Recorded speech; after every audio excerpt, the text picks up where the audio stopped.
What's up, guys and gals? Welcome back to the Nerd Castle. Today in the world of indie games, we're going to be taking a look at the demo for Void Scrappers, which is going to be out at the beginning of October during the Steam Festival. This is another bullet heaven, I guess. Horde survival bullet heaven. No real name for the genre has really crystallized yet. I don't think there's anything in wide use. In my opinion, it seems like it's leaning sort of towards bullet heaven. I get the feeling that that's where it's going to go just from all the references that I've seen around. But anyways, this is one that kind of mixes the ideas from asteroids with a bullet heaven.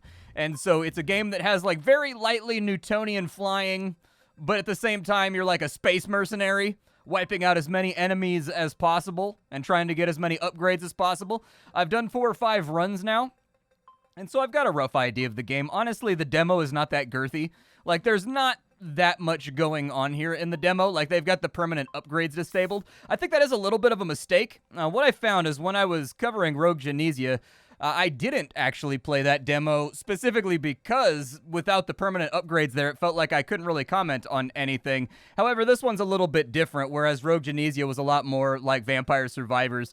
And so anyways, I would have liked to have seen some of the permanent upgrades in the demos just so we can kind of see how consequential those are going to be and where they're going to go at. But if you've played a Vampire Survivors style game or Magic Survivors, whatever, you will instantly recognize what this game is going for. It's been put in a new setting with a new theme. Along the way with this demo, I'm going to be giving feedback just in case the developers want to hear it, or if you want to hear it along the way, but I'll have a link for you down below in the description. When this video goes live, that demo should be available. I was a little bit behind the 8 ball on this one, so like when they sent the key over, the demo wasn't going to be out for like a week, but I get sent an email like every 7 minutes at this point, so stuff slides through the cracks. Anyways, the demo should be available by the time that this video goes live, so you can play it too. So anyways, let's play some Void Scrappers, shall we? Links down below, my Discord and my Twitch streamer down below. Let's go ahead and do some indie game impressions. As of right now, we can only play one of the pilots. So I assume that each of these ships is going to do something different. They all have a very, very different hull. And so I'm guessing that they all focus on doing something different. For right now, we can only play as Murphy. Murphy basically has your bog standard asteroid style ship with Newtonian physics where you fly around. You've got a little bit of drift. You got to avoid bullets. He's got like a normal pistol basically that's just like bang, bang, bang at an enemy, and it just auto-aims. I don't know what the rest of these guys are going to do, but the game does have very, very fetching pixel art from what I've seen so far. I like the art design of the game, although I do have some suggestions for once we get into the game proper. But anyways, apparently Murphy is in it for the free lunch. I'm not entirely against that. There's nothing quite like just a very simple, like, cheese sandwich or like a very simple turkey sandwich. You know what I mean? That's like Tuna Tuesdays are my jam. Me too, dude. We should get a tuna salad sandwich after this. I find so few people that have a passion for tuna salad sandwiches like I do. I mean, they make your breath stink. That's the downside, is that, like, you can't really, like, you can't have a tuna salad sandwich on your lunch break at work because then you come back smelling like a fishery and it's kind of rough. Like, you can't do that to your coworkers unless you, like, really, really dislike them, which, I mean, fair enough, psychological warfare. But anyways, the game controls very, very simply. We move around with W, A, S, and D. This game has a much more breakneck pace compared to a lot of the bullet heavens that I've played lately. This is a very fast-paced game where you don't need movement upgrades or anything else. Your ship just flatly starts out fast as hell. And the game has kind of like a cyclical structure to it. You kill little mooks. When you kill enough mooks and you pass enough time, a boss spawns. When you kill a boss, you get a new weapon. When you get enough scrap to fill up your meter, you get a passive. And so for right now, we can get explosion projectile chance. So every bullet we fire has a 4% chance to do an AoE explosion. We can get explosion cooldown X3, which gives us 15% faster firing on any explosive weapon. We could also get orbital damage, which means that if we have anything moving around us like boomerangs, buzzsaws, any of that kind of stuff, it does 30% more damage. We're going to go for explosive projectile for right now. Our weapon upgrade is down there, and the game does have evolutions. I've unlocked 1 or 2 of them. They're not quite as crazy as something you would see in Vampire Survivors, but they are good. They are way better than like the previous form that the weapon took. And so anyways, we can get a scatter repeater. What this does is it makes a radius of bullets explode from our ship like every 5 seconds. I think like not necessarily in cardinal directions, but in diagonal directions. We can get a kinetic drone, which is basically Bible. It's a buzzsaw that orbits us, but it has Newtonian physics as well. So when it has to swap directions, it has a little bit of like oversteer and drift to it. So you can kind of whip it around basically like a rock on the end of a rope to hit things, and so it's got a little bit more of a tactical feel to it. Or we can take level 2 auto repeater, and it evolves at level 3.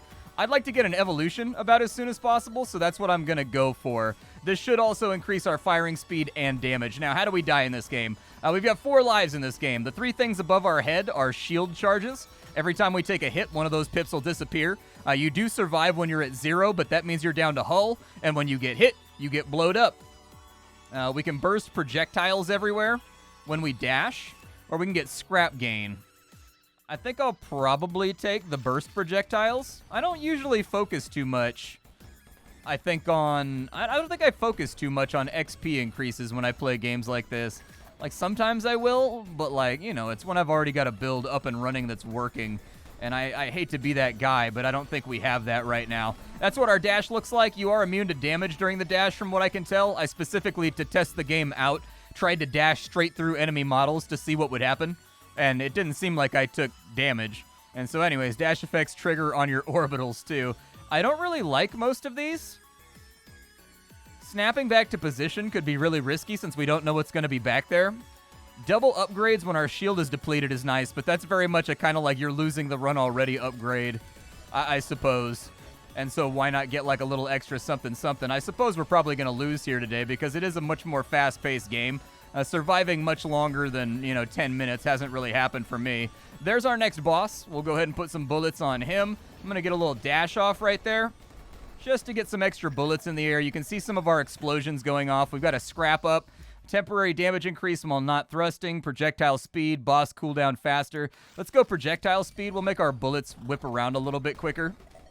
That will have the additive effect, I think, of maybe making them have a little bit of extra range. Let's see if we got an evolution right here. We did get the evolution, so let's go ahead and do it. We've got Auto Repeater 3. You get the cool animation. One thing that I've found with this game is that the UI and the way that upgrades and your character getting stronger are presented to the player are very, very satisfying. That's good for a dopamine-style game. That's a really, really big deal. In my opinion, that's kind of like one of the missing pieces that a lot of these games don't have, is that the UI does not have that casino-like feeling to it, which I feel is a hallmark of the bullet hell genre. Like, you gotta have that at this point. You gotta have the LEDs, you gotta have the lights, you gotta have the moving things and the jingles and everything else that make people feel like they just won the lottery. We've got no lasers on our ship, but this is a triple laser cooldown upgrade, which is really good, so I'm gonna take it. And I'm just gonna hope that when we kill the next boss, we get a laser that we can equip on the ship. Get as much scrap as I can while we're in the field. I try not to go up and down because of widescreen. So I'm playing on a widescreen monitor right now, as most people tend to in modern times. But you have less visibility up and down, so usually I try to go left and right while I'm playing this game. We can get more suction. We can fire our guns faster.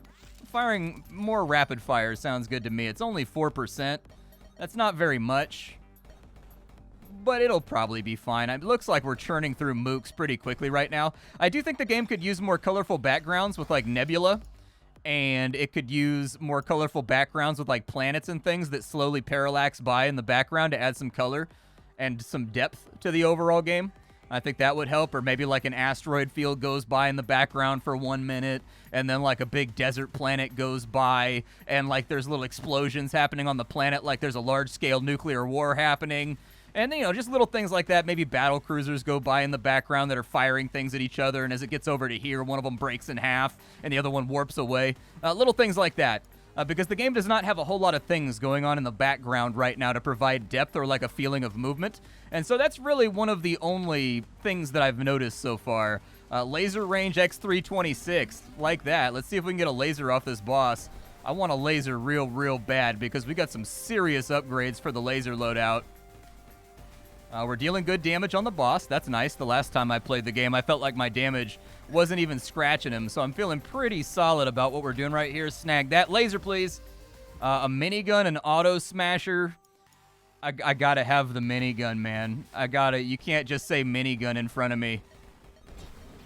We're gonna boost out of that situation. Otherwise, I think we're gonna take damage. But it is starting to get a little bit more hectic. Like, the game does have a solid understanding of escalation and making the player feel pressured to move, and especially given the movement speed of the character, it can get a little bit hectic. Let's get some more explosives. We got a lot of bullets going out. So 8% means that we're going to be triggering explosives on a reasonably fast cooldown. Yeah, you can see it happening. Laser cooldown. Let's go projectile cooldown X3 for more rapid fire. Oh, there we go. You could actually tangibly feel that one. Very nice. I definitely feel my gun bucking a little bit faster at all these enemies. We are starting to get some very real waves coming on in. Oh, almost got me with a bullet right there. I'm trying to keep it high and tight and be skillful here, but you guys know that I'm not naturally predisposed towards being good at video games. All right, let's go with another projectile cooldown.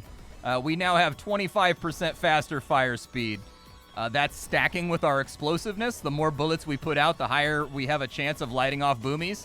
And so he's going down pretty quickly. We'll just kite him out real quick. Please give me a laser. Come on, give me a laser. Unstable plasma beam. There we go. Let's do it. Ooh. Yeah. Okay, now we're cooking with fire, or cooking with plasma, as it were.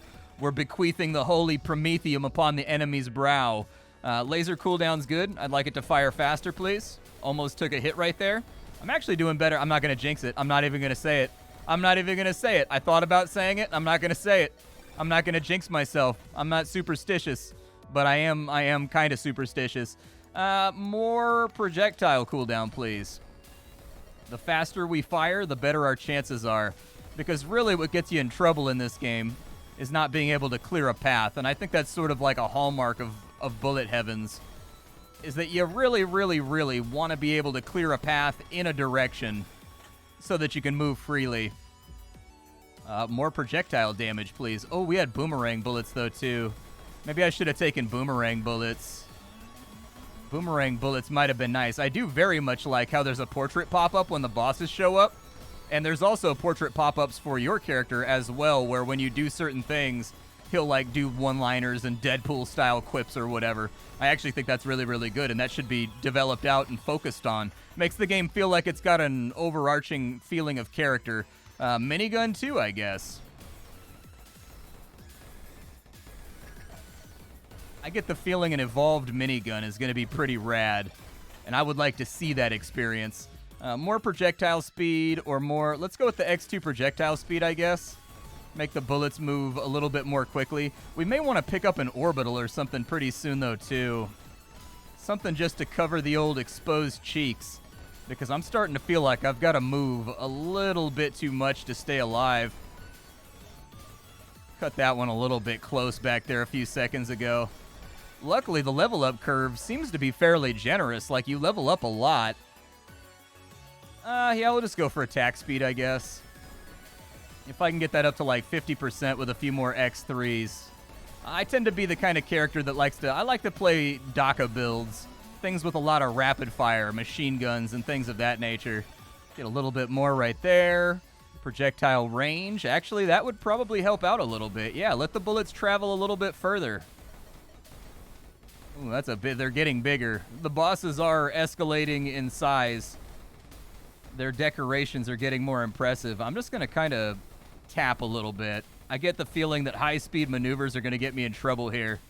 Hopefully we can evolve the minigun right here, or we can upgrade the plasma laser. All right, we got our weapon up. Unstable plasma, tactical nuke.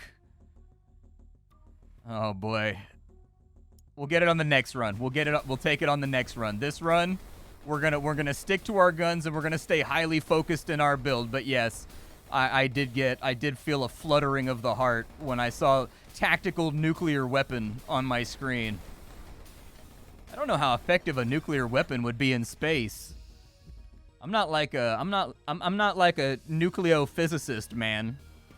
I assume modifications would have to be made in order to make, you know, a nuke work in space. Explosion size? That's actually low-key tempting because we're stacking up, like, we've got a lot of explosions going off right now from all of our bullets that we're firing. And so I think explosion radius may have returns that were unexpected. Oh boy. I feel repressed. Oh god. Kind of just... Oh, okay. Alright, I smell prey. Yeah, I don't feel like the Predator anymore, I'll tell you that. Projectile cooldown, please. More firing speed. If there's one thing I've learned from playing a lot of action RPGs, Path of Exile, Last Epoch, Diablo, from playing a lot of action RPGs is that, like, nothing affects your DPS more than attack speed. Like, attack speed is one of those things you gotta prioritize. This guy looks kind of the same as the last one we murdered. Not complaining, but, you know, we'll just keep on moving down this way. Yeah, there definitely needs to be more stuff in the background. Like, I get the feeling they probably kept it simple in the background so that the player had clear line of sight. But occasional things happening in the background, I think, sounds like a good plan. Precision. Oh, minigun. Oh, do I want minigun 3 or do I want plasma beam 3? Plasma beam 3. It might give us area denial.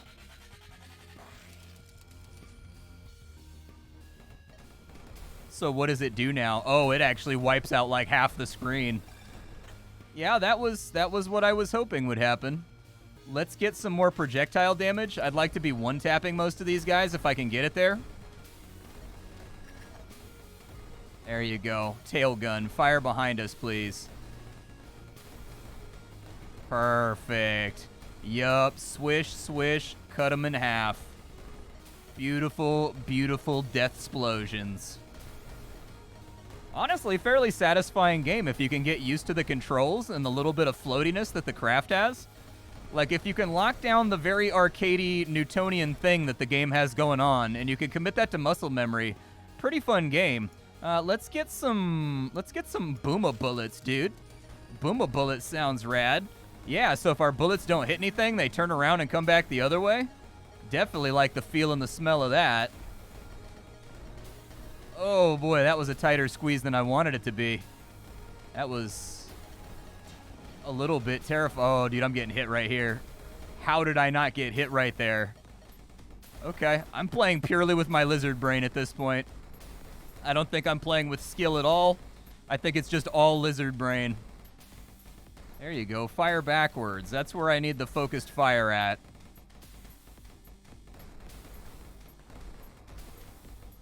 Is he down? All right, let's grab his upgrade. Maybe we can get the minigun. There it is. Evolve the minigun. Okay. Let's see how the minigun does. Projectile damage up again, please. We do have a fairly heavy...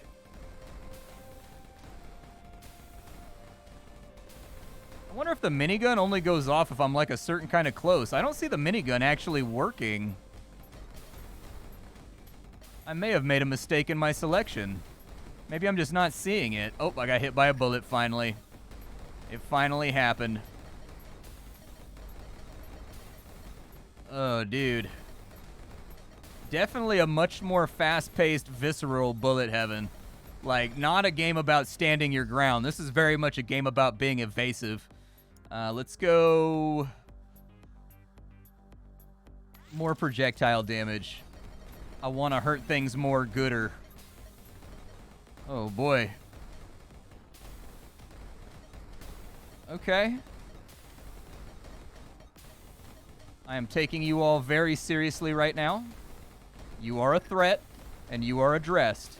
I just need to get clear of all of these guys so that I can focus my shots on the boss for a minute. Basically just fly on a horizontal.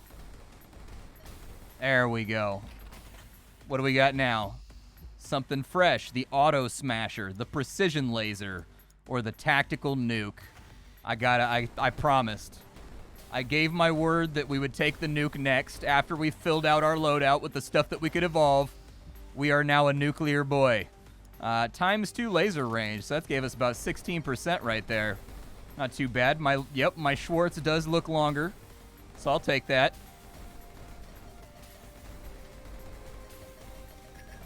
Oh, another hit. We may not survive long enough to see the nuke go off. I would like to see maybe a little progress meter around like the longer cooldowns that fills up in white basically, and when it gets to the top it goes off. So basically a little thing right here, like a little meter that fills up white, and when it gets to the top it goes off. And for the faster firing stuff it would basically just be flashing at this point. Ooh, 11% laser cooldown? Yeah. If I can ideally keep that firing all the time, we might be okay. There is healing in the game from what I've seen. You can regenerate your shields, but my experience has been it's very, very rare. Oh, what are you? Oh my god. Okay. That's not a flying saucer. That's like a flying serving tray. Jesus, the Frisbee-o murder. Would you like to disc golf? The froth is upon you. Give in to the froth. Oh, I walked right into it. I was so focused on the boss. I'm flying down. No, I'm dead. Man. Well, I like it. I think that it doesn't do anything too crazy outside the Newtonian additions to the game. But really, my only observation is that this felt like a very solid bullet hell to me. It knows where to put its feet. It understands what it is, and it doesn't deviate from the formula too much. But I do like that they've got a strong structure, i.e., weapons come from bosses. Upgrades and passives to those weapons come from gathering scrap. And then I like that they have the dash in there. And I like that it's a little bit more fast-paced. And I like that it forces you to kind of learn your muscle memory a little bit better with the way the Newtonian drift of the ship works. And so there you go. This is Void Scrappers. Hopefully you guys enjoyed the video. My name is Splattercat. I sift through the pile to find what's worthwhile in the world of indie games every single day so you don't have to. Today up on the chopping block, Void Scrappers. I'll be back tomorrow. Thank you for hanging out with me, and thank you for the luxury of your time. Bye, everybody.